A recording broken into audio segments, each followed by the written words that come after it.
Good afternoon. तो आज की क्लास में, जैसे लास्ट क्लास में, पिछले लेक्चर में हमने डिस्कस किया था कि भारतीय राष्ट्रीय कांग्रेस के अंदर जो नरम पंथ है, नरमपंथी एक धड़ा था जिसके बारे में हमने विस्तार से चर्चा किया था। तो आज उसी चर्चा में आगे बढ़ते हुए हम आज बात करने जा रहे हैं कि भारतीय राष्ट्रीय कांग्रेस के अंदर जो एक दूसरा धड़ा था जो नरमपंथी विचारों की आलोचना करता था, जिसे आमतौर पर लोगों ने गरमपंथी विचारधारा का नाम दिया। तो गरमपंथी विचारधारा क्या है और भारतीय राष्ट्रीय आंदोलन के दौरान गरमपंथी विचारधारा से प्रेरित राष्ट्रीय आंदोलन की प्रमुख मांगे क्या है। तो आज हम इसी विषय पर चर्चा करेंगे। तो चर्चा की शुरुआत, जैसा कि मैंने इसके पहले के वीडियोस में बताया, तो आप इसके पहले के वीडियोस को देखेंगे तो ज़्यादा बेटर कनेक्ट कर सकते हैं कि वर्ष 1885 से लेकर वर्ष 1905 तक ये ऐसा समय है जिसमें भारतीय राष्ट्रीय कांग्रेस में जो दबदबा है, वर्चस्व है, वो वर्चस्व किस विचारधारा वाले लोगों का है? नरम पंथी विचारधारा वाले लोगों का वर्चस्व है। पूरी की पूरी इसके पहले की वीडियो जो लेक्चर नंबर 3 है, इसी पे हमने डिस्कस किया था। और नरमपंथी विचारधारा में जो प्रमुख रणनीति है, उस प्रमुख रणनीति के लिए जो हमने एक वर्ड यूज किया था वो क्या था? 3P, जिसमें प्रेयर और पीसफुल प्रोटेस्ट की बात की गई और पिटीशन की बात की गई कि याचिकाएं जो है, याचिकाओं के माध्यम से सुधार सुनिश्चित करवाया जाएगा भारतीय राष्ट्रीय कांग्रेस से, विनय विनय से। ठीक है, भारतीय राष्ट्रीय कांग्रेस के सहयोगात्मक रुख पे विश्वास किया गया। लेकिन इस पूरे के पूरे 20 वर्षों में जो कांग्रेस की उपलब्धियां रही, भारतीय राष्ट्रीय कांग्रेस की उपलब्धियां रही, वो प्रमुख मांगों की तुलना में अत्यंत ही नगण्य रही।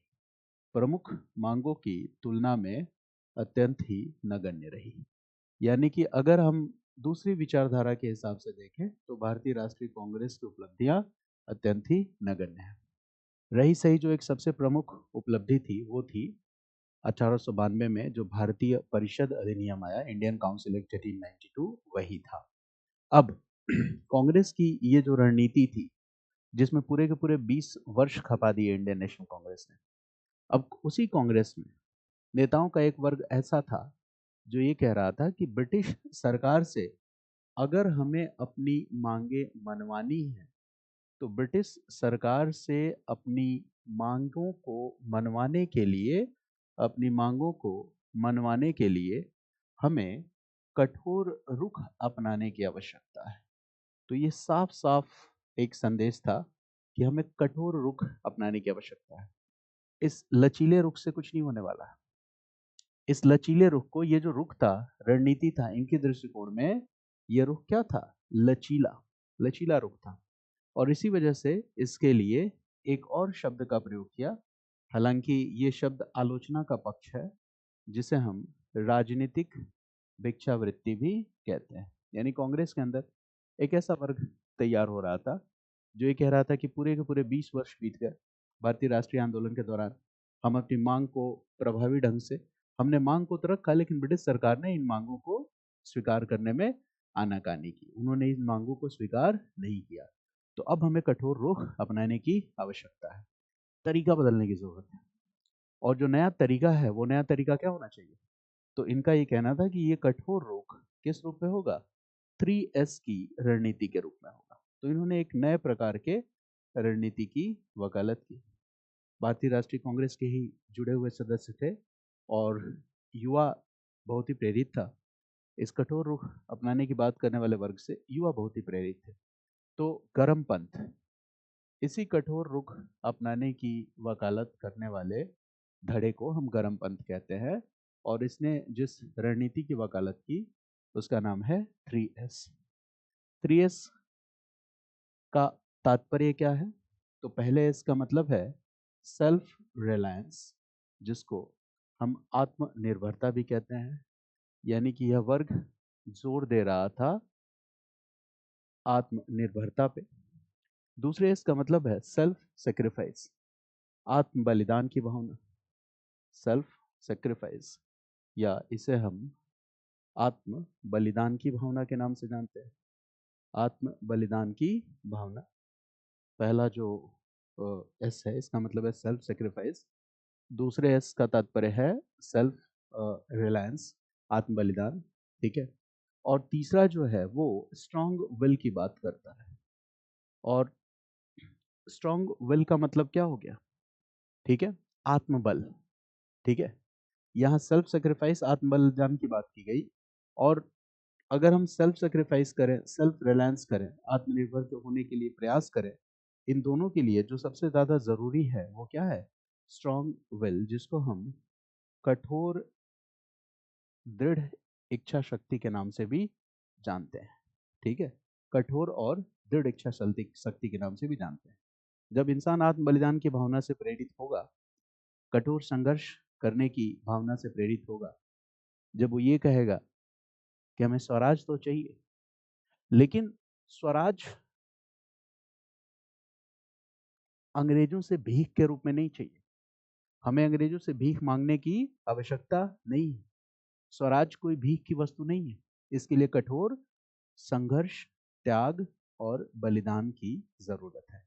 इस तरह की रणनीति, इस तरह की बात करने वाली जो धड़ा था, यह वर्ष 1905 से लेकर वर्ष 1919-20 तक भारतीय राष्ट्रीय कांग्रेस में इसका दबदबा बना रहा। यानी कि जो आजादी का दूसरा चरण था, दूसरा वर्ग था, इसमें इस वर्ग का दबदबा बना रहा। अब एक प्रश्न हमारे दिमाग में स्वाभाविक रूप से यह उठता है, क्या गर्मपंथी विचारधारा अचानक से आ गई? आप क्या सोचते हो, गर्मपंथी विचारधारा क्या अचानक से आ सकती है? नहीं, गर्मपंथी विचारधारा अचानक उभरने वाली, अचानक पनपने वाली कोई घटना नहीं है। क्रमिक रूप से पिछले 20 वर्षों में कांग्रेस की जो असफलता थी, उस कांग्रेस की असफलता की प्रतिक्रिया ही किस रूप में आई? गर्मपंथी विचारधारा के रूप में आई। जैसे मान लो कि आप मॉडरेट तरीके से अपनी मांग को सरकार के समक्ष रख रहे हो, और सरकार अगर आपकी मांगों के प्रति संवेदनशील रुख ना बनाए, सरकार आपकी मांगों को लगातार क्या करती रहे? इग्नोर करते रहे, उसको उपेक्षा की दृष्टि से देखती रहे, उसको सेंसिटिव तरीके से ज़्यादा अटेंटिव होकर आपकी मांगों को अगर ना स्वीकार करे, ऐसी दशा में इंसान जो अपनी मांग रखता है, मांग रखने का तरीका पहले से ज़्यादा रेडिकल हो सकता है, उग्र हो सकता है। और कहीं ना कहीं इस विचारधारा का उद्भव यही दिखलाता है। पूरे के पूरे 20 वर्षों में भारतीय राष्ट्रीय कांग्रेस का एक बड़ा धड़ा विश्वास करता रहा किस बात पर? अंग्रेजों की न्यायप्रियता पर। वो इस बात पे विश्वास करता रहा कि क्रमिक रूप से भारत में सुधार आएंगे, भारतीयों की प्रशासन में भागीदारी सुनिश्चित होगी, भारतीयों की राजनीतिक भागीदारी सुनिश्चित होगी। लेकिन ऐसा कुछ नहीं हुआ। और जब कुछ नहीं हुआ तो इस वर्ग का विचार क्या होगा? क्या ये वर्ग, दूसरा बिंदु, क्या यह वर्ग अंग्रेजों की न्यायप्रियता के सिद्धांत पर विश्वास करेगा? क्या ये मानेगा कि भारत में अंग्रेज सिविलाइजिंग मिशन पे निकले हुए? नहीं, यह वर्ग अंग्रेजों की न्यायप्रियता के सिद्धांत पर विश्वास नहीं करता है। बहुत सीधी सी बात है।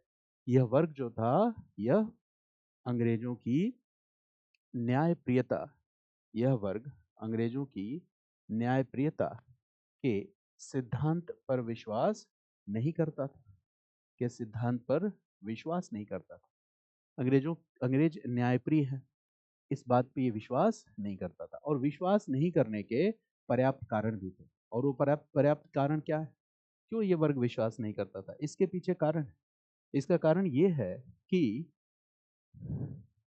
जो 19वीं सदी है, 19वीं सदी के मध्य से ही, 19वीं सदी के मध्य से ही अनेक भारतीय आर्थिक राष्ट्रवादियों ने, ठीक है, भारतीय आर्थिक राष्ट्रवादी, जिनको अर्ली इकोनॉमिक नेशनलिस्ट भी कहते हैं, इन्होंने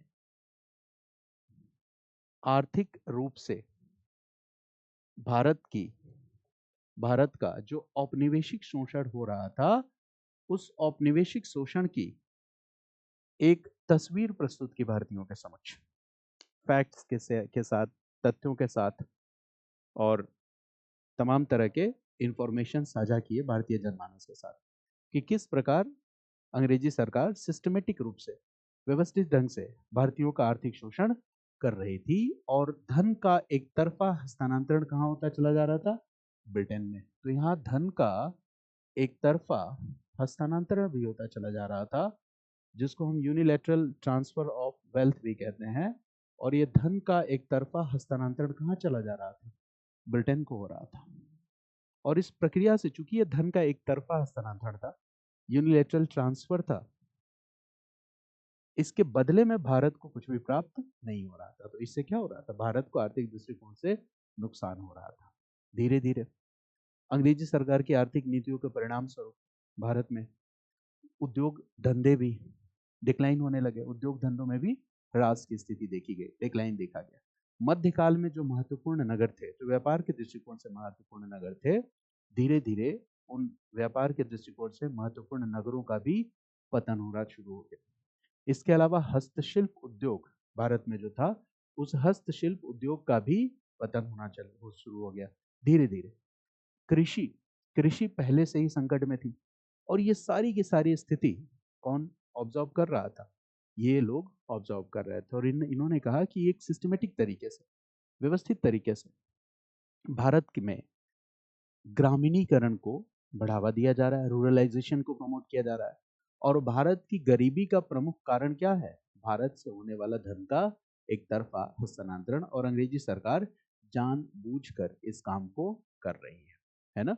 इसीलिए हम अंग्रेजों की न्यायप्रियता में विश्वास नहीं करते। यहां तक कि अंग्रेजी सरकार टैरिफ नीति का इस्तेमाल करके भारतीय उद्योग धंधों को चौपट कर रही है और ब्रिटिश उद्योग धंधों को बढ़ावा दे रही है। तो हमें ऐसी सरकार में विश्वास नहीं है, और नहीं हम ऐसी सरकार से उम्मीद करते हैं कि ऐसी सरकार हमें स्वराज दे। तो यहाँ पे जो गर्मपंथी विचारधारा में जो तीव्रता है, जो उग्रता धीरे धीरे पनप रही है, उस उग्रता के पनपने के पीछे भी एक वाजिब कारण है, एक वैलिड रीजन है। ऐसा नहीं कि सब कुछ अचानक से हो, ऐसा कुछ नहीं।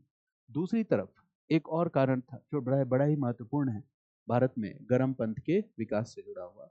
और वो तीसरा कारण क्या है? वो तीसरा कारण ये है, जैसे आधुनिक भारत के इतिहास को जब आप पढ़ते हो तो उसमें एक चैप्टर है 19वीं और 20वीं सदी में होने वाले सामाजिक धार्मिक सुधार आंदोलन। ये पढ़ा भी होगा आपने।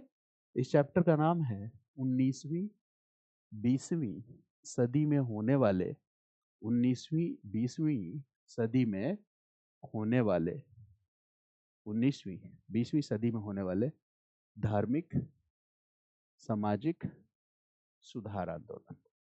धार्मिक और सामाजिक सुधार आंदोलन, ये पूरा का पूरा एक चैप्टर है। इस पे भी हम बात करेंगे अपनी बाद की वीडियोस में। तो ये जो सामाजिक धार्मिक सुधार आंदोलन शुरू हुए, ये सामाजिक धार्मिक सुधार आंदोलन, मतलब सामाजिक धार्मिक लिखा जाता है, धार्मिक सामाजिक मैंने यहाँ लिख दिया है। सामाजिक धार्मिक सुधार आंदोलन सबसे पहले किस धर्म में प्रारंभ हुआ है? हिंदू धर्म या मुस्लिम धर्म? तो इसका बड़ा ही सिंपल सा उत्तर है कि ये प्रक्रिया सबसे पहले शुरू कहाँ से होती है? बंगाल से। और साथ ही साथ हिंदू धर्म में सुधार की प्रक्रिया सबसे पहले देखी गई। जैसे आपको 1828 का वर्ष याद होगा, वर्ष 1828, राजा राम मोहन रॉय ब्रह्म समाज आंदोलन। तो ये शुरुआत माना जाता है, हालांकि इसकी शुरुआत आत्मीय सभा से हुई है, लेकिन राजा राम मोहन रॉय ब्रह्म समाज आंदोलन, ब्रह्म समाज आंदोलन, इससे ये माना जाता है कि बंगाल में इस आंदोलन के साथ सामाजिक धार्मिक सुधारों की प्रक्रिया शुरू हो गई। बंगाल में हिंदू समाज में सबसे पहले ये धार्मिक सामाजिक धार्मिक सुधार आंदोलन शुरू हुए। मुस्लिम समाज में इन आंदोलनों की शुरुआत है वो लगभग वर्ष 1875 से देखी जाती है।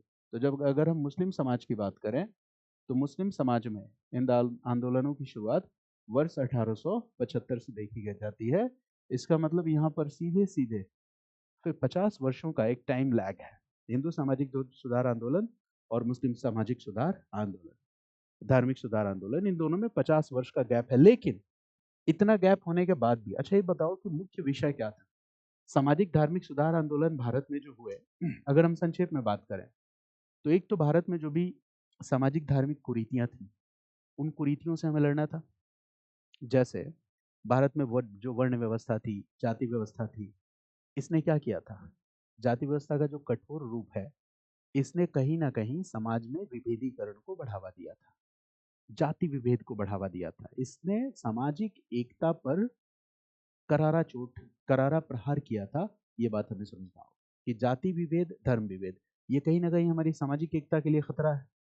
और सामाजिक एकता अगर टूटेगी, इसका मतलब जो हमारा सेंस ऑफ वननेस है, हम सब में जो एक अपनापन का भाव है, यही तो राष्ट्रवाद है कि हम सब एक देश के हैं, ठीक है, एक मतलब संपूर्ण देश को एक देश मानते हैं। ऐसा कोई सेंस ऑफ वननेस नहीं रहा। अपने धर्म को सर्वोपरि समझना, अपने क्षेत्र को सर्वोपरि समझना, धर्म को प्रमुखता देना, जाति को प्रमुखता देना, क्षेत्र को प्रमुखता देना, कहीं ना कहीं यह हमारी सामाजिक एकता को तोड़ रहा था।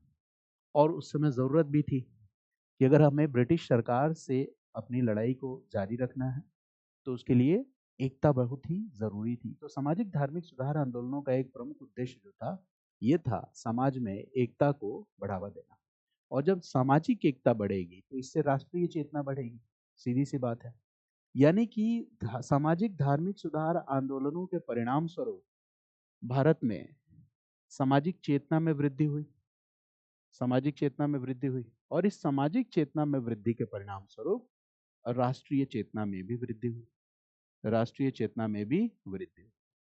और राष्ट्रीय चेतना का मतलब है कि राष्ट्रवाद आकार ग्रहण करने लगा, राष्ट्रवाद एक आकार ग्रहण करने लगा। यह सबसे महत्वपूर्ण विषय है। राष्ट्रवाद एक आकार ग्रहण कर रहा था। जैसे अगर हम अरविंद घोष की बात करें तो अरविंदो घोष ने आध्यात्मिक राष्ट्रवाद की संकल्पना दी। अरविंद घोष ने आध्यात्मिक राष्ट्रवाद की संकल्पना दी। अरविंदो घोष ने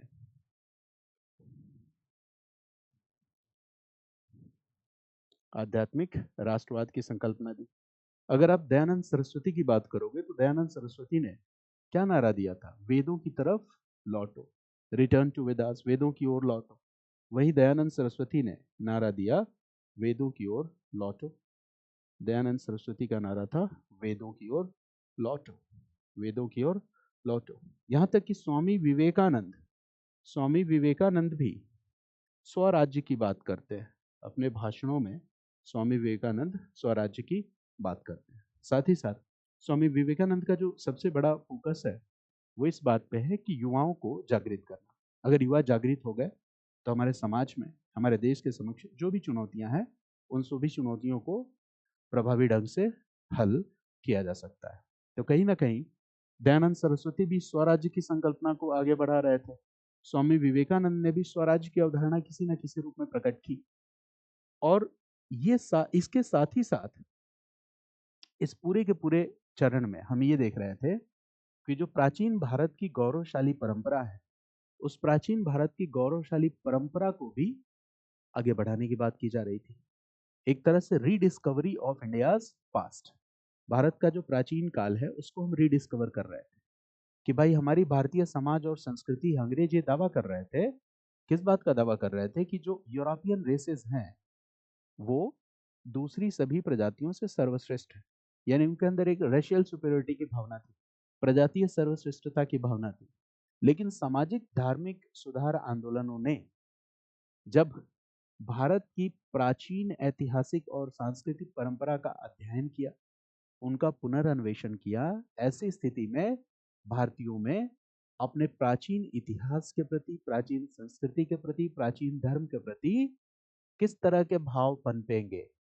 तो हमारा प्राचीन धर्म, प्राचीन इतिहास और प्राचीन संस्कृति गौरवशाली था, इस तरह की भावनाएं भारतीयों के विचार में पनपेंगी। और ये बहुत बड़ी बात है। यानी कि हमारा अतीत महान था, यानी जो भारतीय अतीत है, भारतीय अतीत या भारतीय इतिहास, यह गौरवशाली रहा है, गौरवशाली रहा है।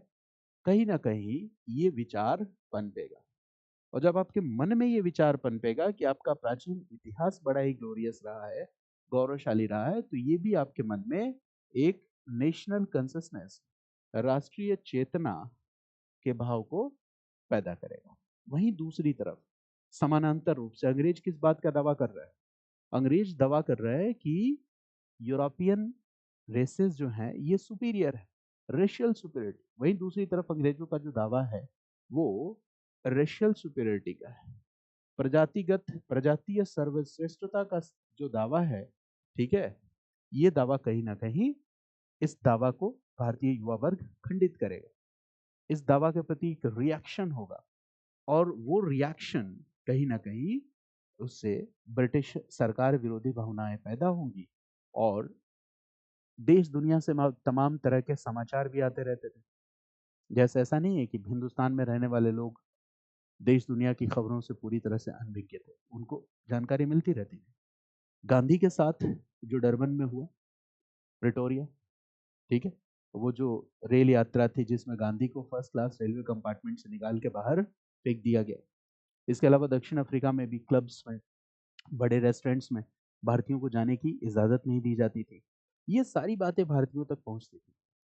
तो उन्होंने कहा यहाँ बात सिर्फ भारत में ब्रिटिश शासन का नहीं है, ये ब्रिटिश सरकार और ब्रिटिश लोग जिन जिन देशों में भी हैं, जहां पर भी इन्होंने अपने उपनिवेश बना रखे हैं, वहां के स्थानीय निवासियों के साथ ये क्या करते हैं, भेदभाव करते हैं। और ये प्रजातिगत भेदभाव ये दिखलाता है कि अंग्रेज अपनी आदत से कभी भी बाज नहीं आने वाले हैं, ये सुधरने वाले नहीं है। तो हमें क्या करना चाहिए भारत में? क्या हमें भारत में राजनीतिक व्यवस्था को बेहतर बनाने के लिए, पार्लियामेंट्री प्रोसेस सीखने के लिए, क्या हमें अंग्रेजों के गाइडेंस की जरूरत है?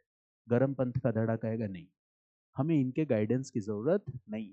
भाई हमें लोकतंत्र अंग्रेजों से क्यों सीखने की जरूरत है? हिंदुस्तान में पूरी दुनिया का सबसे प्राचीनतम लोकतंत्र रहा है। जब इनसे पूछोगे तो ये सीधे एग्जाम्पल देंगे, रिपब्लिक इन एंशिएंट इंडिया, प्राचीन भारत में गणतंत्र। वैदिक धर्म में जो संस्थाएं थी, वहां भी लोकतांत्रिक संस्थाएं देखी जाती, जिसमें सभा, समिति, विदत और गण की हम बात करते हैं। हालांकि उनके डेमोक्रेटिक नेचर की अपनी कुछ लिमिटेशंस हैं, सीमाएं हैं। इसके अलावा तो जब इस तरह के प्राचीन भारत में ज्ञान, विज्ञान, संस्कृति, ओके, इन सब के बारे में इनके विचार बड़े ही मतलब तीव्र थे, इनके विचारों में बहुत ही इंटेंसिटी थी। इनका कहना था कि हिंदुस्तान का जो लिटरेचर है, हिंदुस्तान का जो विज्ञान है, हिंदुस्तान का जो दर्शन है, हिंदुस्तान के ज्ञान विज्ञान की जो परंपरा है, यह अपने आप में इतनी सामर्थ्य है, इतनी समृद्ध है कि इसकी सहायता से हम क्या कर सकते हैं, हम भारत में भावी राजनीतिक व्यवस्था को, भावी सामाजिक और आर्थिक व्यवस्था को एक नई दिशा प्रदान कर सकते हैं। इसके लिए हमें अंग्रेजों से किसी गाइडेंस की जरूरत नहीं है। तो इस पूरे डिबेट का जो प्रमुख फोकस है वो किस बात पे है कि नरम पंथ के लोग, स्वाभाविक सी बात है, वो भारतीय इतिहास की गौरवशाली परंपरा से भी सीखते थे, लेकिन जो पाश्चात्य राजनीतिक विचारधारा है, पाश्चात्य आर्थिक विचारधारा है, उनसे भी वो प्रेरणा लेते थे। लेकिन जब हम गर्म पंथ में आते हैं, तो गर्म पंथ में एक खास बात है कि यहाँ पे विशेष जोर किस बात पे दिया गया है, भारत की गौरवशाली परंपरा, भारत का साहित्य, भारत का दर्शन, भारत का जो लिटरेचर है, भारत में जो राजनीतिक संस्थाएं रही हैं, उनसे हम बहुत कुछ सीख सकते हैं। और इनका दावा गलत भी नहीं था। जब आप लैंड रेवेन्यू सिस्टम पढ़ेंगे, जब अंग्रेज भारत में आए तो उन्होंने जो भू राजस्व की व्यवस्था विकसित की, तो उस भू राजस्व की व्यवस्था में किस प्रकार शेर शाह सूरी के आदर्शों को सम्मिलित किया, किस प्रकार अकबर के आदर्शों को सम्मिलित किया, जब आप इस टॉपिक को पढ़ेंगे तो शायद इस बात को बेहतर ढंग से रिलेट कर पाएंगे। तो गरम पंथ का मानना क्या था? गरम पंथ प्रेरणा किस बात से लेता था? पाश्चात्य चिंतकों से या भारत की प्राचीन सांस्कृतिक परंपरा से? भारत की प्राचीन सांस्कृतिक परंपरा से। तो एक बहुत बड़ा डिफरेंस है कि जो गर्मपंथी विचारधारा के लोग हैं, इनकी प्रेरणा का जो स्रोत है, गर्मपंथी विचारधारा के लोगों की प्रेरणा का जो स्रोत है, वो मुख्यतः क्या है? भारतीय चिंतन, भारतीय चिंतन, जिसमें भारतीय साहित्य आ गया, भारतीय दर्शन आ गया, भारतीय ज्ञान विज्ञान की महान परंपराएं आ गई, ठीक है, अरविंदो घोष, दयानंद सरस्वती, विवेकानंद, इन सब की विचारधाराओं से प्रेरणा लेने की बात है। और इनका सीधा कहना है कि हमें गाइडेंस नहीं चाहिए अंग्रेजों से कि देश को चलाने के लिए हमें तुम्हारा सहयोग और समर्थन चाहिए, ऐसा कुछ नहीं चाहिए। हमें चाहिए स्वराज। इनकी एक सीधी और स्पष्ट मांग किस बात की थी? स्वराज की। ओके, तो गर्मपंथी विचारधारा के लोगों की एक सीधी और स्पष्ट मांग किस बात की थी? स्वराज की मांग थी। और इनकी स्वराज की जो मांग थी, ये स्वराज की धारणा, जैसे स्वराज की दो धारणाएं हैं जिन पे 1905 के बनारस अधिवेशन में चर्चा होती है। गोपाल कृष्ण गोखले अध्यक्ष थे 1905 के बनारस अधिवेशन में, कांग्रेस अधिवेशन में। यहाँ पे मैं इस बात पे भी आपके साथ डिस्कस करना चाहूंगा कि जैसे हम जब स्वराज की बात करते हैं तो स्वराज के भी दो अर्थ हैं, स्वराज के भी टू मीनिंग्स हैं। ठीक है, पहली बार स्वराज की चर्चा जो भारतीय राष्ट्रीय कांग्रेस है, इंडियन नेशनल कांग्रेस, इसके ऑफिशियल प्लेटफॉर्म से बनारस में की गई, जिसे हम बनारस अधिवेशन कहते हैं। और बनारस अधिवेशन 1905 में इस अधिवेशन की अध्यक्षता कर रहे थे गोपाल कृष्ण गोखले।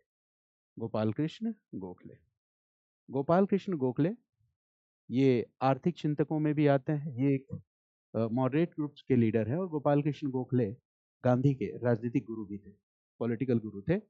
तो गांधी के राजनीतिक गुरु भी थे, महात्मा गांधी के राजनीतिक गुरु थे गोपाल कृष्ण गोखले।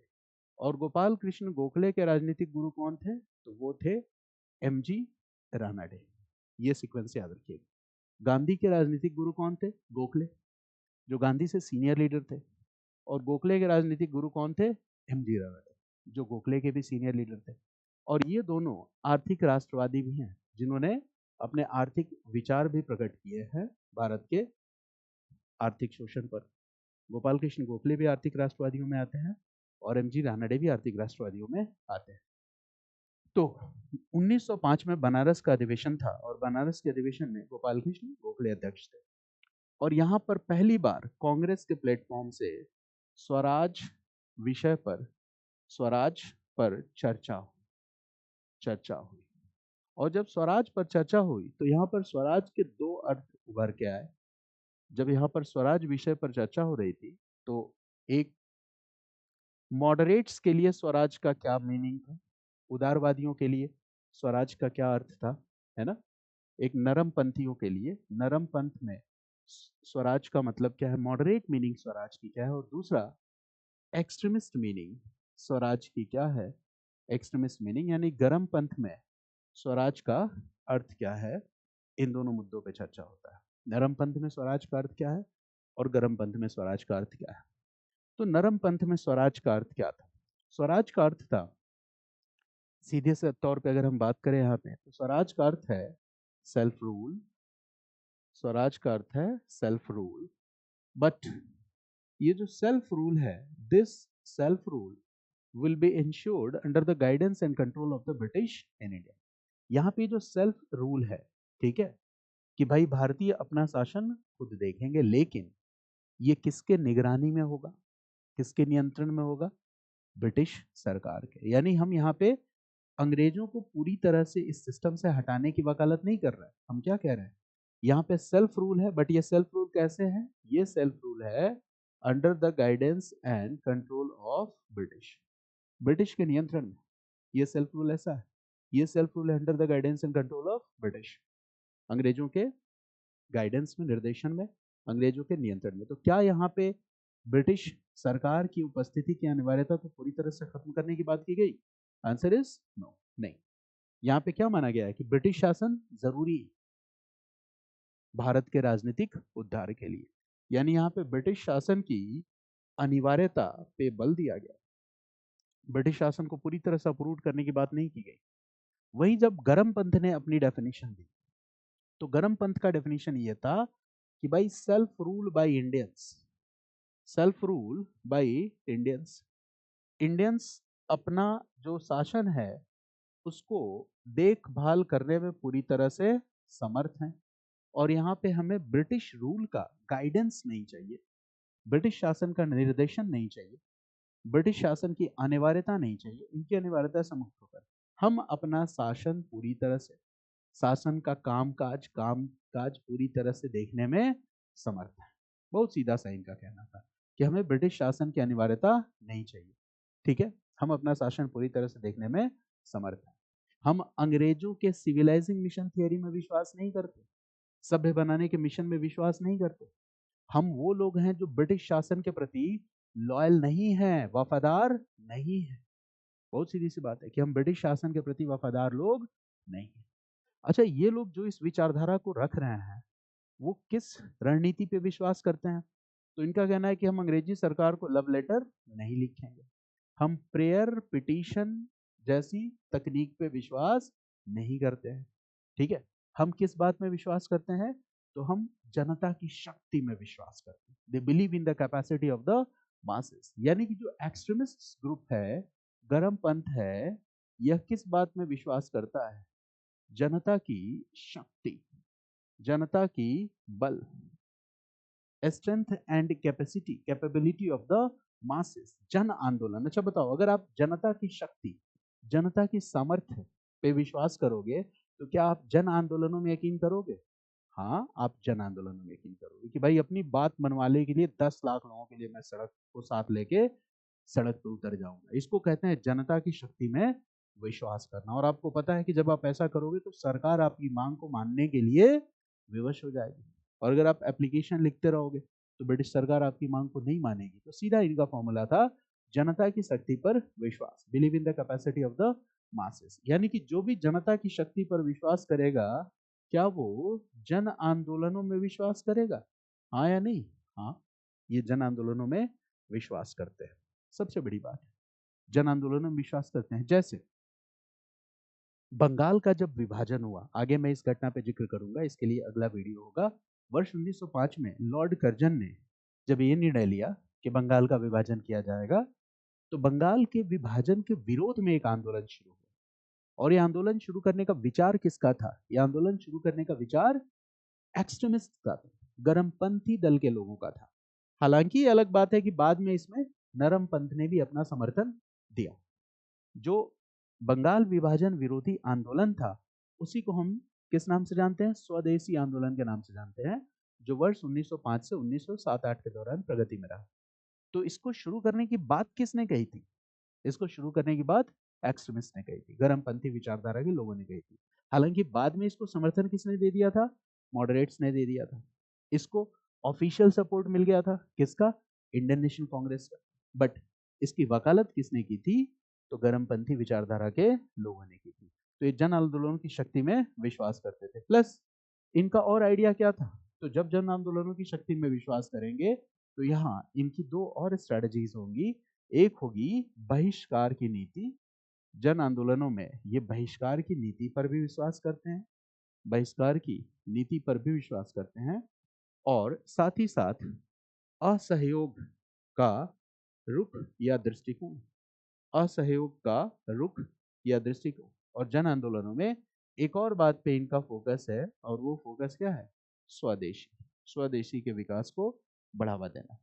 और क्या फायदा होगा स्वदेशी के विकास को बढ़ावा देने से, बहिष्कार जैसी नीतियों को लाने से, असहयोग है? ठीक है, इन सब का क्या फायदा होगा? अब आप खुद सोचो कि 3S का मतलब क्या था। सबसे पहले तो इस टर्म पे आ जाओ जो शुरू में मैंने बताया था कि 3S का मतलब क्या है। इसमें पहला एस क्या है? देखिए, सेल्फ रिलायंस, आत्मनिर्भरता।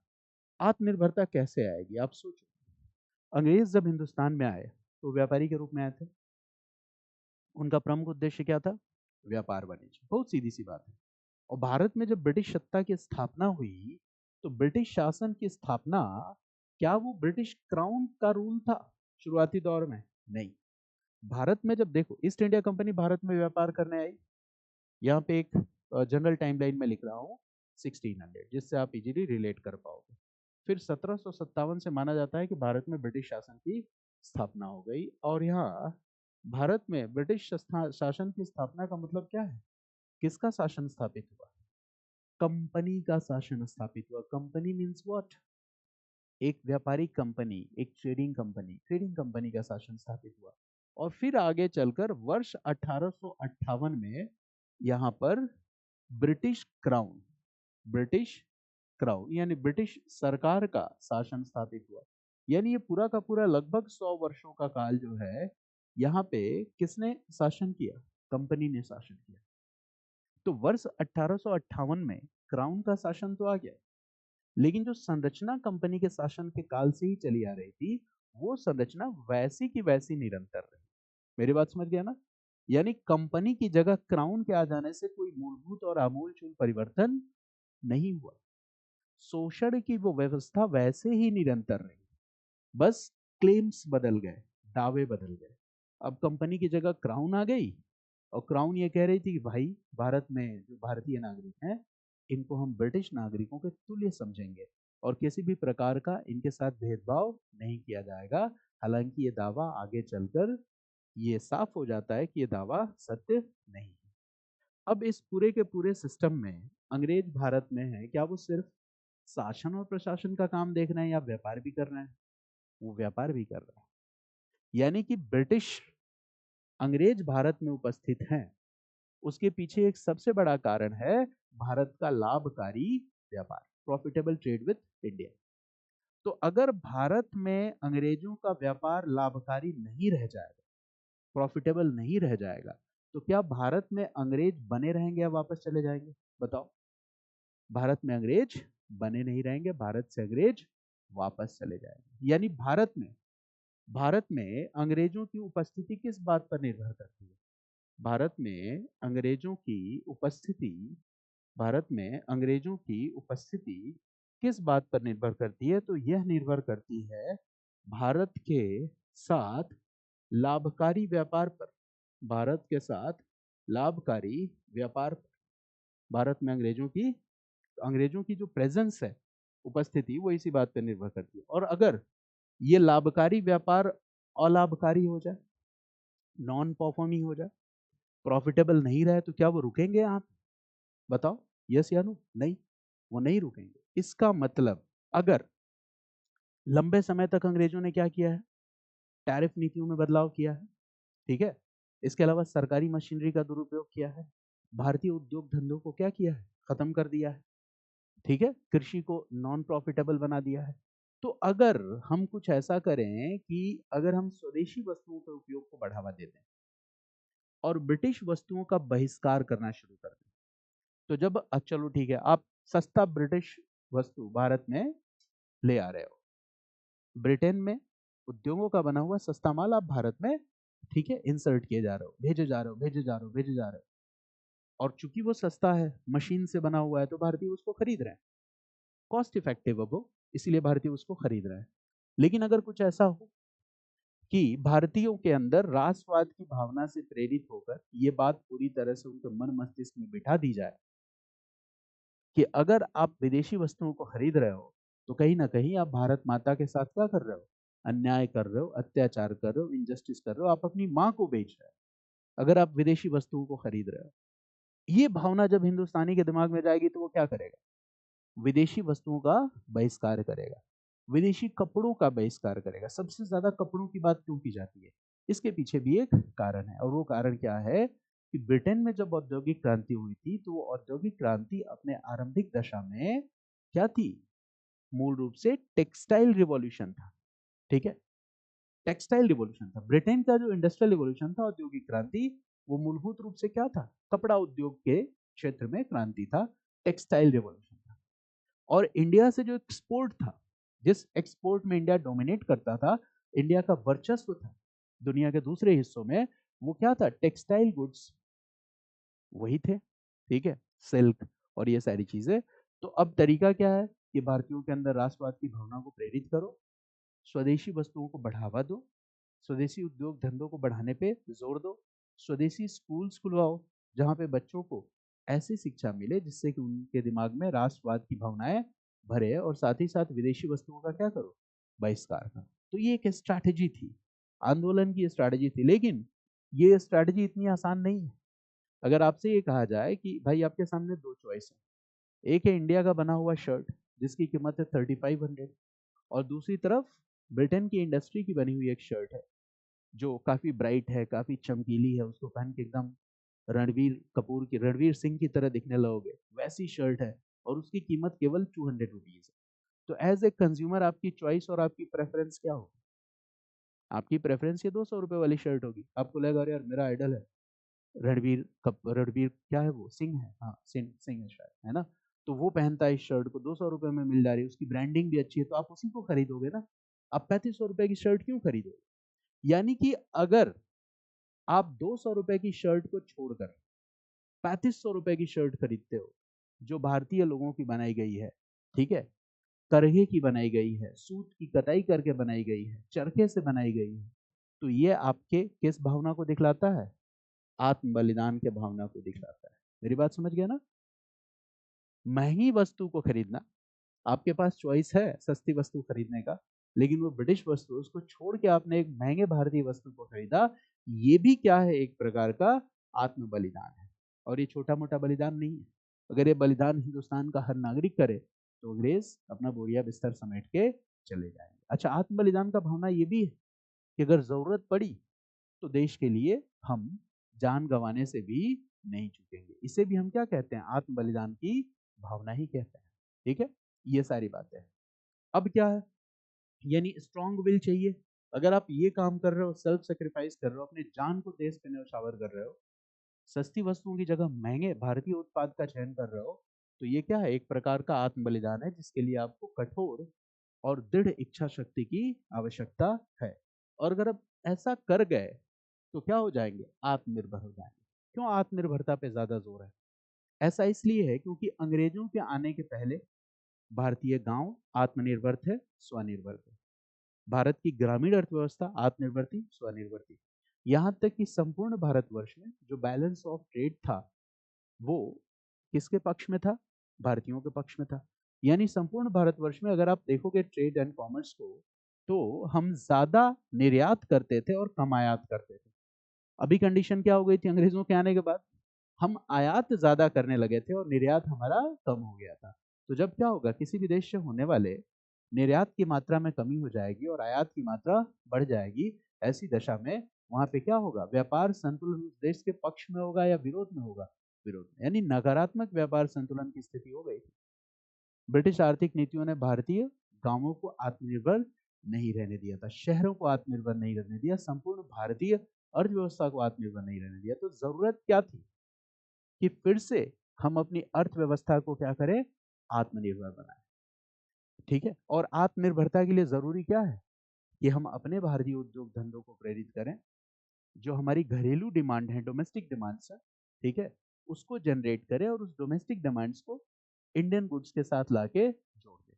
इससे कहीं ना कहीं हम किस बात को प्रमोट करेंगे, आत्मनिर्भरता को प्रमोट कर सकते हैं। और साथ ही साथ एक और काम करने की जरूरत है, और वो क्या है, नॉन कोऑपरेशन, यानी अंग्रेजों के साथ असहयोग का रुख। जब हम उनके साथ असहयोग का रुख अपनाएंगे तो अंग्रेज हिंदुस्तान छोड़ के अपने आप चले जाएंगे। उदाहरण के लिए, आप भारत में बनी हुई चीजें खरीद रहे हो, विदेशी वस्तुओं का व्यापार बहिष्कार कर रहे हो, उससे उनको ट्रेड लॉस होने लगा, व्यापार में हानि होने लगी।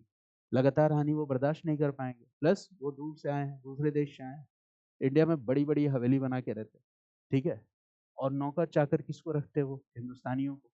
पता चला कि मिस्टर जॉन और उसकी वाइफ है और 20 नौकर चाकर है घर में काम करने के लिए। अच्छा, अगर घर के सारे नौकर एक साथ ये वाला दृष्टिकोण अपना लें, कौन सा, असहयोग का रुख, तो क्या होगा, मिस्टर जॉन की वाइफ चली जाएंगी इंग्लैंड और पीछे पीछे मिस्टर जॉन भी वापस चले जाएंगे।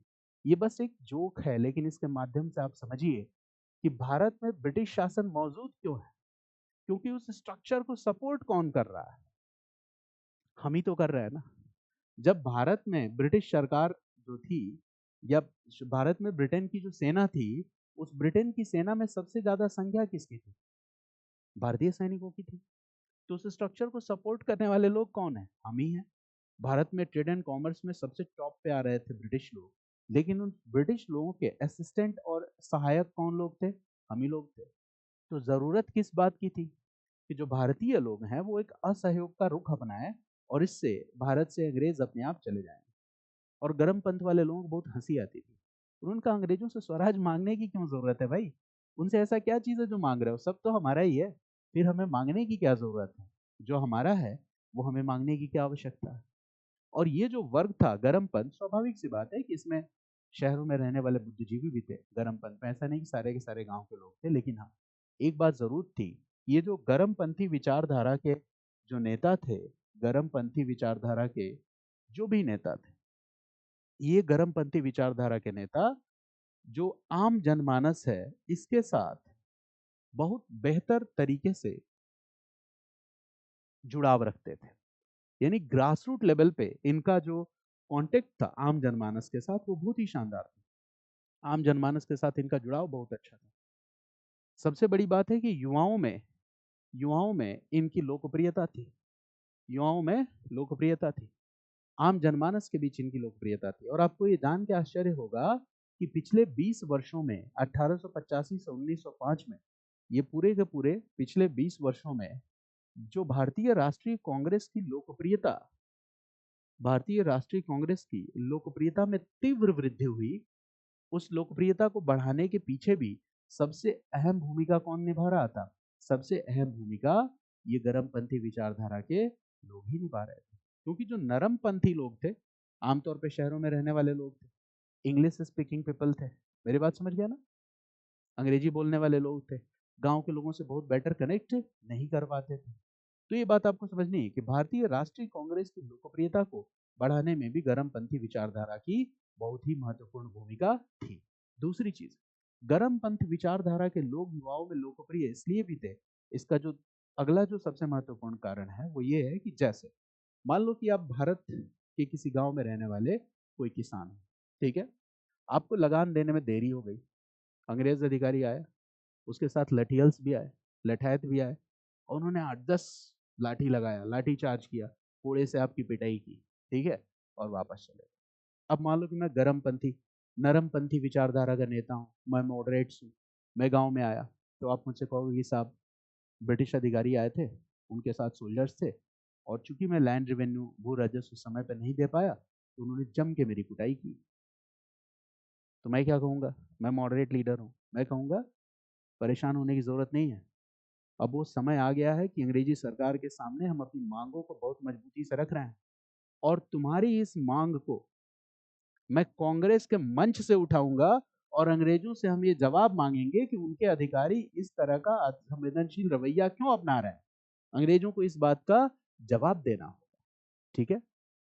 अब मान लो कि एक गरमपंथी विचारधारा वाला नेता वहां आ गया, तो गरमपंथ वाला आ गया, तुमने कहा कि भाई अंग्रेज अधिकारी आया था अपने लठैत के साथ, उसने हमारी पिटाई की और वापस चला गया। तो क्या कहेगा गरमपंथ विचारधारा वाला? कहेगा कितना देर हुआ गए हुए, उसको पहचान लोगे तुम? मतलब समझ गए आप? फैसला ऑन द स्पॉट, ठीक है। कि हम इस बात में यकीन नहीं करते कि पहले हम आपको एप्लीकेशन लिखेंगे, फिर शिकायत करेंगे, फिर हमारी बात को आप सुनोगे, और धीरे धीरे उस बात पे आप आगे अमल होगा, कार्यवाही का। इतना ज्यादा पेशेंस हमारे अंदर नहीं है। हम जो भी फैसला होगा उस फैसला को क्या करते हैं? फैसला ऑन द स्पॉट, ठीक है। तो राष्ट्रीय चिंतकों से प्रेरित लोग थे जो मैंने आपके साथ चर्चा कर दी। यानी कि ये जो वर्ग है गरमपंथ विचारधारा वाला वर्ग, क्या इसको हम इमोशनली चार्ज नेशनलिज्म कह सकते हैं? भाव प्रेरित राष्ट्रवाद, हाँ हम ऐसा कह सकते हैं। तो देखो ऐसा नहीं है, दोनों ही विचारधारा है, एक मॉडरेट है और दूसरा एक्सट्रीमिस्ट है, दोनों ही जरूरी थी। मैंने पहले ही कहा था कि जब मॉडरेट्स और एक्सट्रीमिस्ट के बारे में आप पढ़ रहे हो तो आपको ये नहीं सोचना है कि मैं टीम ए में हूँ या टीम बी में हूँ, ऐसा नहीं सोचना आपको। आपको क्या सोचना है कि ये जो मॉडरेट विचारधारा है और जो एक्सट्रीमिस्ट विचारधारा है, ये इंडियन नेशनल कांग्रेस के लिए दोनों ही विचारधारा समान रूप से महत्वपूर्ण है। ये बात आपको समझनी है, ये दोनों ही विचारधारा समान रूप से महत्वपूर्ण है, दोनों ही विचारधारा समान रूप से महत्वपूर्ण है, ठीक है। अगर मॉडरेट्स राष्ट्रीय आंदोलन के माइंड या ब्रेन के रूप में है, अगर मॉडरेट्स भारतीय राष्ट्रीय आंदोलन के माइंड या ब्रेन के रूप में है, ठीक वैसे ही एक्सट्रीमिस्ट किस रूप में है? हर्ट या हृदय के रूप में है, ठीक है। और किसी भी व्यक्ति का शरीर सुचारू ढंग से तभी काम कर सकता है जब ये दोनों चीजें ठीक ठाक फंक्शन कर रही, ठीक है। कोई भी एक गड़बड़ हुआ तो फिर मामला गड़बड़ हो जाएगा। तो भारतीय राष्ट्रीय आंदोलन को सुचारू ढंग से चलाने के लिए दोनों ही विचारधाराएं जरूरी है ना। एक क्या था? माइंड था, मस्तिष्क के रूप में काम कर रहा था, और दूसरी विचारधारा कैसी थी? हर्ट या हृदय, यानी कि ये क्या थी? ये भाव प्रेरित राष्ट्रवाद की दशा को दिखला रही थी। भाव प्रेरित राष्ट्रवाद, इसको हम इमोशनली चार्ज्ड नेशनलिज्म भी कहते हैं। यह भाव प्रेरित राष्ट्रवाद या इमोशनली चार्ज नेशनलिज्म की दशा को दिखला रहा है। तो दोनों ही जरूरी है। लेकिन एक्सट्रीमिस्ट तो गुस्से में थे। गुस्से में क्यों थे? क्योंकि पिछले 20 वर्षों में जो मॉडरेट्स हैं, इनकी उपलब्धियां, ठीक है, कुछ विशेष नहीं थी, और इसी वजह से कांग्रेस की राजनीति में एक धड़ा ऐसा था जिसके अंदर असंतोष व्याप्त हो गया और वो पहले से ज्यादा रेडिकल हो गया, उसकी विचारधारा रेडिकल हो गई, और साथ ही साथ यह वर्ग जो है इसने मॉडरेट विचारधारा की आलोचना भी शुरू कर दी। यहां तक कि एक्सट्रीमिस्ट ने इंडियन नेशनल कांग्रेस की स्थापना के पीछे किसी षड्यंत्र, ब्रिटिश षड्यंत्र के होने की संभावना को भी प्रकट कर दिया, जो मैं पहले आपके साथ बता चुका हूं सेफ्टी वॉल्व थियरी के रूप में। एक्सट्रीमिस्ट लीडर्स ने यह भी कहा कि हो सकता है कि इंडियन नेशनल कांग्रेस अंग्रेजों की सोची समझी साजिश हो, ऐसा भी इन्होंने कहा। और ये बहुत इंटरेस्टिंग, तो ये ऐसा कहना क्या दिखलाता है, ठीक है, ऐसा नहीं है कि ये इंडियन नेशनल कांग्रेस का पूरी तरह से दुश्मन है, नहीं, रणनीतियों को बदलने की अगर जरूरत है तो आलोचना जरूरी है, ये आलोचना उसी का पक्ष है, ठीक है। इसके अलावा इन्होंने आलोचना के तौर पे क्या कह दिया, मॉडरेट्स का दबदबा था, क्योंकि यहाँ पे पूरे के पूरे इस 20 वर्षों में मॉडरेट्स का दबदबा था, तो इन्होंने ये कह दिया कि कांग्रेस चापलूसों का एक समूह है, ये ऐसे चापलूस हैं जो ब्रिटिश सरकार की चापलूसी करते रहते हैं और जी हुजूरी करते रहते हैं, माई बाप की सरकार में विश्वास करते हैं। तो मॉडरेट्स के बारे में ये बात भी क्या है, आलोचना का पक्ष है कि जो इंडियन नेशनल कांग्रेस है ये क्या है, it is a group of flatterers, ये चापलूसों का समूह है, ये ब्रिटिश सरकार की चापलूसी करते रहते हैं, और ये किस तरह की सरकार पे विश्वास करते हैं, माई बाप की सरकार। तो ये आलोचना का एक पक्ष है। दूसरी बात क्या है, कांग्रेस का अधिवेशन हर वर्ष दिसंबर महीने में होता था, जिसको आप रेगुलर अधिवेशन भी कहते हो, ठीक है, जो सामान्य अधिवेशन है हर साल दिसंबर के अंत में होता था, जो महीने का जो आखिरी 3 दिन होता था उस दिन पे होता था। तो एक्सट्रीमिस्ट गुस्से में आ गए, गर्मपंथ के लोग गुस्से में आ गए, उन्होंने ये कह दिया कि कांग्रेस का अधिवेशन क्या है, मौज मस्ती और छुट्टी के लिए किया जाने वाला अधिवेशन है, यहाँ काम धाम कुछ नहीं होता है, बस लव लेटर पढ़ा जाता है, तो it is a what, holiday recreation. तो गुस्से में ये भी कहा कि जो कांग्रेस का अधिवेशन है ये क्या है, ये हॉलीडे रिक्रिएशन है, ठीक है, मौज मस्ती और छुट्टी के लिए साल के 3 दिन ये क्या करते हैं, इकट्ठे होते हैं, ठीक है, और मौज मस्ती करके वापस आ जाते हैं, क्योंकि उपलब्धियां तो कुछ है नहीं। इसके अलावा और आलोचना है कि इन्होंने ये भी कहा कि कांग्रेस जो है एक ऐसा ऑर्गेनाइजेशन है जिसके लीडर्स फ्रॉग्स की तरह, मेढक की तरह हैं, जो साल में एक बार टर्राते हैं, टर टर करते हैं, उसके बाद फिर सो जाते हैं 1 साल तक, क्योंकि पूरे 20 वर्ष निकल गए और राष्ट्रीय आंदोलन में कोई विशेष प्रगति नहीं देखी गई। और तिलक ने तब कहा Swaraj is my birth right, Swaraj मेरा जन्म सिद्ध अधिकार है, and I shall have it, और मैं इसे लेकर रहूंगा। तेवर क्या है तिलक का, गर्म पंथ का है। देखो क्या कह रहे हैं, Swaraj is my birth right, जो मेरा जन्म सिद्ध अधिकार है उसे मैं मांगू क्यों अंग्रेजों से, and I shall have it, मैं इसे लेके रहूंगा। ये तेवर किसका है, तिलक का, ठीक है। तो इनका जो विचारधारा था, तिलक का जो विचारधारा था, तिलक ने क्या कहा, स्वराज मेरा जन्म सिद्ध अधिकार है और इसे मैं लेके रहूंगा। तो कहीं ना कहीं ये इस तरह की विचारधारा को दिखलाता है। कांग्रेस को लाला लाजपत राय ने कहा कि एक अवसरवादी आंदोलन है, और कुल मिलाजुला कर देशभक्ति के नाम पे व्यापार करने वाले लोग बैठे हुए हैं कांग्रेस में। तो लाला लाजपत राय ने भारतीय राष्ट्रीय कांग्रेस की आलोचना इन शब्दों में की, ठीक है। तिलक गुस्से में थे, तो किसी मॉडरेट ने कह दिया कि भाई भारतीय राष्ट्रीय कांग्रेस, हाँ, उधर किसी ने तर्क दे दिया कि भाई भारत में ब्रिटिश सरकार विकास के भी तो काम कर रही है, भारत में ब्रिटिश सरकार तमाम ऐसे काम कर रही है जो करने में हम सक्षम नहीं। तिलक गुस्से में थे, उन्होंने कहा भाई, है ना, किसी और के बीवी का ब्यूटी पार्लर का खर्चा कोई दूसरा आदमी क्यों उठाएगा, ठीक है। अब आप समझ पा रहे हो मैं क्या कहना चाह रहा हूँ, मतलब एकदम स्ट्रेट फॉरवर्ड क्लियर कट तरीके से अपनी बात को रखते थे, और उनका ये मानना था कि भारत में ब्रिटिश सरकार की अनिवार्यता नहीं है, बिना ब्रिटिश सरकार के भी हम राजनीतिक आर्थिक सुधारों को पूरा कर सकते हैं। और ये विचार क्यों पनपा, इसके पीछे पर्याप्त कारण था कि 20 वर्ष गुजर गए थे और उपलब्धि के नाम पे हमारे पास कुछ विशेष नहीं था। यहां तक कि नहले पे दहला, वर्ष 1905 में कर्जन आके क्या करता है, बंगाल विभाजन कर देता है, इससे तो गुस्सा और पनप जाएगा, ठीक है। इसके बाद कर्जन के कई सारे काम ऐसे रहे जिसका उद्देश्य क्या था, भारत में राष्ट्रीयता के विकास को रोकना, राष्ट्रवाद को दमन करना। इससे भी लोगों के अंदर तमाम तरह का गुस्सा व्याप्त था। तो अब आपको ये समझना है कि भारत में जो नरम पंथ है और गरम पंथ है, ठीक है, ऐसा नहीं कि दो विचारधाराएं हैं और दोनों जरूरी हैं। भारतीय राष्ट्रीय आंदोलन में दोनों का समान रूप से महत्व है, ठीक है। जैसा एक मैंने बात कहा कि मॉडरेट्स लाइक ब्रेन, ये मस्तिष्क की तरह है, और एक्सट्रीमिस्ट कैसे हैं, भाव प्रेरित, ठीक है, राष्ट्रवाद है, दोनों जरूरी है। अच्छा, ये भी आपको सोचना होगा कि शुरुआती 20 वर्षों में कांग्रेस ने नरम रुख अपनाया, उसके पीछे क्या लॉजिक है।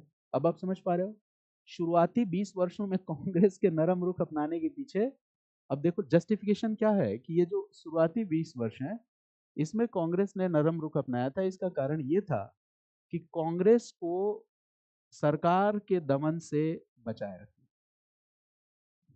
अगर अचानक से आप बहुत रेडिकल हो जाओगे तो ब्रिटिश सरकार क्या कर देगी, दमन कर देगी। तो कांग्रेस की लोकप्रियता धीरे धीरे बढ़ रही थी। कांग्रेस के साथ, ठीक है, धीरे धीरे लोग इस बात से परिचित हो रहे थे कि हाँ, हमारे देश में भी एक राष्ट्रीय संगठन है जो राष्ट्रीय स्वतंत्रता की मांग को आगे बढ़ा रहा है। तो इसकी लोकप्रियता धीरे धीरे बढ़ रही थी, लोग इसके साथ जुड़ रहे थे। और पार्टी ज्यादा प्रभावी तभी हो पाती है जब उसे अपार जन समर्थन हासिल हो। कांग्रेस वही जन समर्थन हासिल कर रही है, धीरे धीरे इसकी लोकप्रियता बढ़ रही है। और इसे पता था कि जब हमारी लोकप्रियता बढ़ जाएगी तो एक समय ऐसा आएगा कि ब्रिटिश सरकार से हम अपनी मांगों को, है ना, प्रभावी रूप से रख पाएंगे। यही कांग्रेस है जिसने वर्ष 1930 में किस बात की मांग रखी, अटेनमेंट ऑफ पूर्ण स्वराज। यही कांग्रेस है जिसने भारत छोड़ो आंदोलन को भी प्रश्रय दिया। यही कांग्रेस है जिसने वर्ष 1928 में नेहरू रिपोर्ट में डोमिनियन स्टेटस की भी मांग रखी, है ना। तो हम क्या देखते हैं कि स्वतंत्रता आंदोलन के विभिन्न चरण में जो भारतीय राष्ट्रीय कांग्रेस की प्रमुख राजनीतिक मांग है, ये हमेशा यूनिफॉर्म नहीं रही, एक जैसी नहीं रही। इसमें समय समय पे क्या होता चला गया, बदलाव होता चला गया, ठीक है। और यह बदलाव राष्ट्रीय आंदोलन में होने वाले बदलाव की रणनीतियों के परिणाम स्वरूप। तो अलग अलग फेज में रणनीतियां अलग अलग होंगी। हमारी रणनीतियां हमारी स्ट्रेंथ और हमारी कैपेबिलिटी पे डिपेंड करती है। जैसे आपने अगर नेशनल मूवमेंट पढ़ना शुरू किया है अभी, तो इनिशियल स्टेज पे आप क्या करोगे, पहले विषय वस्तु की एक ठीक समझ विकसित करोगे, थोड़े जो महत्वपूर्ण तथ्य है उन पे अपनी पकड़ बनाओगे, और जब आपको समझ हो जाएगी, पहले जब आप आंसर राइटिंग करोगे तो पहले सीधे प्रश्नों के उत्तर लिखोगे जो किसी एक विशेष थीम से जुड़े होंगे। जैसे कोई आपसे कह देगा भारतीय राष्ट्रीय कांग्रेस के बनने के पीछे, उद्भव के पीछे जो कौन कौन से तर्क है, इसका आप उत्तर लिखिए। ऐसे सिंपल क्वेश्चंस के आंसर लिखोगे। लेकिन जब आपकी तैयारी एक एडवांस लेवल पे पहुंच जाएगी, तब आप इंटरडिसिप्लिनरी अप्रोच पे बेस्ड जो क्वेश्चन है उनके आंसर्स लिखते हो। तो आपकी तैयारी के स्टेजेस में भी अलग अलग समय में आपकी रणनीतियां क्या होती हैं, अलग अलग होती हैं। तो हमारा राष्ट्रीय आंदोलन भी तो वैसा ही है। तो पहले 20 वर्षों में भारतीय राष्ट्रीय कांग्रेस के नरम रुख अपनाने के पीछे कारण यही था कि अभी हम शायद उतने सक्षम नहीं थे कि अंग्रेजी सरकार का जम के विरोध कर सकें। धीरे धीरे चीजें क्लियर होती चली जा रही थी। जैसे 1904-5 का जो वर्ष था, यहाँ पे एक और महत्वपूर्ण घटना हुई, वो एक अंतर्राष्ट्रीय घटना थी। और वो अंतर्राष्ट्रीय घटना ये थी कि वो एक छोटे से देश जापान ने एक पावरफुल कंट्री रूस को डिफीट कर दिया। तो इससे भारतीय लोगों के अंदर एक मोटिवेशन आएगा कि जब एक पिद्दी सा देश, छोटा सा देश जापान, रूस जैसे देश को पराजित कर सकता है, तो इसका मतलब ये है कि ब्रिटिश अपराजय नहीं है। अगर भारतीय भी कंसोलिडेट हो जाएं, यूनाइट हो जाएं, तो वो भी भारत में ब्रिटिश सत्ता को क्या कर सकते हैं, ठीक है, ब्रिटिश सत्ता को हरा सकते हैं। तो ये उम्मीद बनना भी बहुत बड़ी बात है, क्योंकि उस समय ब्रिटिश का प्रोपेगेंडा, साइकोलॉजिकल प्रोपेगेंडा ऐसा था कि दुनिया के बहुत सारे, मतलब 2/3 हिस्सों पे तो ब्रिटिश उपनिवेशी थे।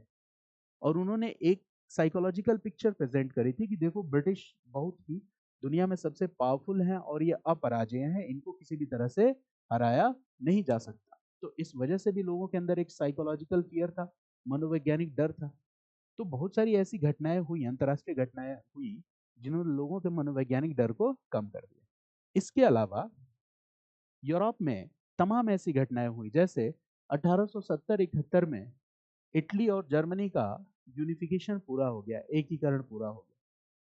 और इटली के यूनिफिकेशन में एक जो महत्वपूर्ण कैरेक्टर था जर्मनी के यूनिफिकेशन में, जो महत्वपूर्ण कैरेक्टर्स थे, ठीक है, जैसे मान लो कि यहाँ पे मैजिनी था, ठीक है, मैजिनी, गैरिबाल्डी, जब आप इटली पढ़ोगे विश्व इतिहास में तो इन नामों को जानोगे। तो इन्होंने क्या किया, मैजिनी और गैरिबाल्डी की रिवॉल्यूशनरी एक्टिविटीज थी, मैजिनी के जो विचार और सिद्धांत थे, इसने भी भारतीय लोगों को काफी प्रेरित किया, ठीक है, और लोगों के अंदर ये जो नई राष्ट्रवादी चेतना थी, जिसको हम एक्सट्रीमिस्ट के रूप में जानते हैं, इसका विकास हुआ, ठीक है। तो कहीं ना कहीं अंतर्राष्ट्रीय घटनाएं भी इसके लिए उत्तरदायी थी। तो जो गर्म पंथ के नेता है, इनमें जो ये नाम है, लाल, बाल, पाल और प्लस और विंदो घोष, ये सबसे महत्वपूर्ण नेता है। लाल, बाल, पाल और अरविंदो घोष, ठीक है ना। लाल का मतलब बिपिन चंद्र, सॉरी, लाल मीन्स लाला लाजपत राय, ठीक है। Bal means Bal Gangadhar Tilak, Pal means okay Bipin Chandra Pal and Aurobindo Ghosh, ठीक है ना। तो ये सबसे बड़ी बात है इसमें कि ये सबसे महत्वपूर्ण नेता थे। और जब हम उदारवादी नेताओं की बात करते हैं तो भारतीय राष्ट्रीय कांग्रेस की स्थापना के समय जो भी नेता थे या क्षेत्रीय राजनीतिक संगठनों के विकास में आप जो नाम पढ़ते हो, वो सारे के सारे नाम किस में आ जाएंगे, उदारवादी नेताओं में आ जाएंगे। या आर्थिक राष्ट्रवाद के जनक के रूप में जिन्हें जानते हो आप, या आर्थिक राष्ट्रवादी चिंतकों को जानते हो, ये सारे के सारे चिंतक किस में आ जाएंगे, उदारवादी नेताओं में आ जाएंगे। तो ये दो धड़ा था कांग्रेस का। हालांकि आगे चलकर और भी कुछ घटनाएं हुई, और वो घटनाएं क्या हैं, तो उन घटनाओं की अगर मैं आउटलाइन आपको बताऊं, आप विचारधारा को तो समझ चुके हैं। तो एक घटना जो 1905 में होगी, वो होगी बंगाल विभाजन, बंगाल विभाजन। और तब यहाँ पे जो कर्जन है, ठीक है, ये वायसराय है, तो कर्जन ने क्या, कर्जन की नीतियां क्या थी, ये भी समझने की जरूरत है। और साथ ही साथ बंगाल विभाजन का निर्णय क्यों लिया गया, ये समझने की जरूरत है, और निर्णय का परिणाम क्या हुआ, ये बात हम समझेंगे। और इसके साथ ही साथ हम प्रवेश कर जाएंगे राष्ट्रीय आंदोलन के दूसरे चरण में, जो 1905 से 1919-20 के अंदर है। बंगाल विभाजन के निर्णय का विरोध होगा, बंग विभाजन विरोधी आंदोलन चलेगा, जिसको आप स्वदेशी आंदोलन के नाम से भी जानते हो, स्वदेशी आंदोलन के नाम से भी जानते हो। इस आंदोलन की निरंतरता है वर्ष 1905 से 1907-8 के बीच में। और इसी बीच कुछ महत्वपूर्ण घटनाएं और हैं, जैसे अगर हम कांग्रेस सेशंस की बात करें तो 1905 का सेशन, 1906 का सेशन कलकत्ता में, 1907 का सेशन सूरत में। और यहाँ 1907 के सूरत में क्या होता है, सूरत फूट, ये भी आपको समझने की जरूरत है, सूरत फूट क्या था। इसी बीच एक और महत्वपूर्ण घटना है, और वो घटना क्या है, तो वो है 1909 का अधिनियम। और इस अधिनियम के साथ ही क्या आ गया, तो separate electorate system for Muslims, मुसलमानों को दिया जाने वाला जो पृथक निर्वाचन, ठीक है, पृथक निर्वाचक मंडल का जो सिद्धांत था वो आ जाएगा। इसके बीच में एक और महत्वपूर्ण घटना होगी, और वो है वर्ष 1906, जहां पर मुस्लिम लीग का गठन हो जाएगा। ये भी हमें जानने की जरूरत है, 1909 के अधिनियम को जानने की जरूरत है। फिर 1916 में एक घटना है जिसे हम लखनऊ पैक्ट, लखनऊ समझौता के नाम से जानते हैं, इसे भी जानने की जरूरत है। फिर इसी बीच में होम रूल आंदोलन भी होगा 1916 से 1918 के बीच में, जहां पे दो हम होम रूल आंदोलनों की स्थिति देखी गई, HRL 1 और HRL 2।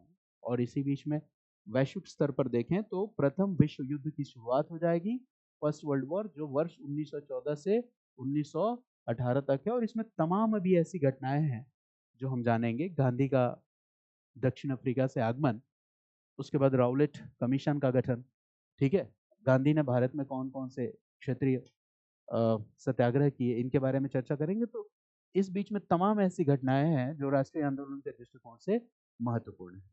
तो जो एक बिगिनिंग था, बैकग्राउंड था विषय को समझने का, वो हमने पूरा कर लिया है। कि भाई अगर मैं आपसे कांग्रेस के गठन की बात करूं तो आप इस बात को समझते हो, गर्मपंथी नरमपंथी राजनीति के मतलब को समझते हो। अब इसके बाद हम विषय में प्रवेश करेंगे, और जब हम इस विषय में प्रवेश करेंगे तो यहाँ पर कॉन्सेप्ट्स, संकल्पनाओं के साथ साथ महत्वपूर्ण तथ्य भी हैं, फैक्ट्स भी हैं। तो आगे के जो भी लेक्चर्स हैं उनमें हमारी कोशिश ये होगी कि जो कॉन्सेप्ट्स हैं, संकल्पनाएं हैं और जो तथ्य हैं, इन दोनों को साथ साथ लेके चले, और राष्ट्रीय आंदोलन के बारे में हम एक सामान्य दृष्टिकोण विकसित करने की कोशिश करें। एक जनरलाइज्ड अप्रोच जिसको हम एग्जाम में यूज कर सकते हैं, परीक्षा में जिसका हम उपयोग कर सकते हैं। कोई प्रश्न है, कोई डाउट है आप लोगों का? नहीं? चलिए फिर अगली क्लास में मिलेंगे। Thanks to all of you.